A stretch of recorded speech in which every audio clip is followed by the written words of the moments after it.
By 1876, Republicans controlled only South Carolina, Louisiana, and Florida. Forceful measures were necessary to quell terrorism in the South, but the Northern public would no longer support military action. The Reign of Terror against the blacks. In the South, Grant's administration failed to sustain black suffrage against violent groups bent on restoring white supremacy. Organizations like the Ku Klux Klan used terrorism, insurrection, and murder to intimidate Southern Republican governments and prospective black voters. With the 15th Amendment and Republican rule in the South severely threatened, Congress passed the Force Act, allowing the president to use military force to quell insurrections. Spoilsmen versus reformers. During Grant's first term, stories of government corruption disrupted many of Americans and discredited the Republican parties. In the election of 1872, a new party, the Liberal Republicans, was organized and nominated Horace Greeley for president. The Democrats also nominated Greeley, but Grant won the election easily. It was during his second term that the full story of government corruption unfolded. Reunion and the New South. North and South reconciled after 1877, but only when it was agreed to strip African Americans of their political gains and to favor the interests of big business over those of the small farmer. The Compromise of 1877. Nobody knew who won the election of 1876.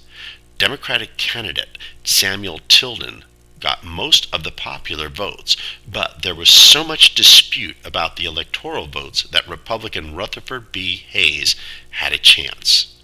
Congress appointed a special commission to determine who should get the disputed electoral votes. When it became clear that the commission would give the votes to Hayes, the Southern Democrats in Congress promised not to cause trouble if the Republicans would guarantee federal aid to the South as well as removal of all remaining federal troops. When Hayes agreed, Reconstruction came to an end. Redeeming a New South.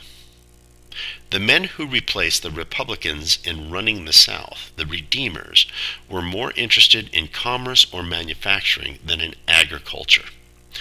They used the doctrine of white supremacy to gain a hold on power, but their chief interest was in making the South a modern industrial society. The Redeemers' regime, often corrupt, welcomed Northern investment and Northern control of Southern economy. These governments neglected the problem of small farmers, blacks or whites, who suffered from unpayable debts. Eventually, the small farmer organized his own political party in the 1890s. The Redeemers also began the process of legal segregation and invented ways of denying blacks the right to vote. The rise of Jim Crow. Beginning in 1876 and culminating in the 1890s, Southern governments began codifying the de facto segregation and discrimination of Southern blacks through the enactment of the infamous Jim Crow system.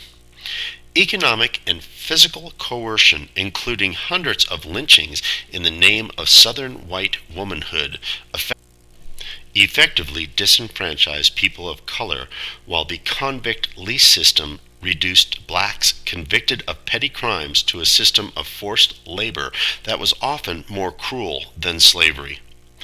After the passage of the Civil Rights Act of 1875, the federal government did little to stem or even alleviate racial oppression in the South, and the Supreme Court effectively condoned it through a series of court decisions, including Plessy v. Ferguson. Some blacks, like Henry McNeill Turner, became justifiably bitter at the depth of white racism and the lack of action on the part of the federal government. They supported black nationalism and immigration to Africa as a solution. Most blacks, however, chose to struggle for their rights within American society. By the 1880s, Reconstruction was over. The nation was reunified, and blacks were sentenced to oppression that would not be challenged for another century.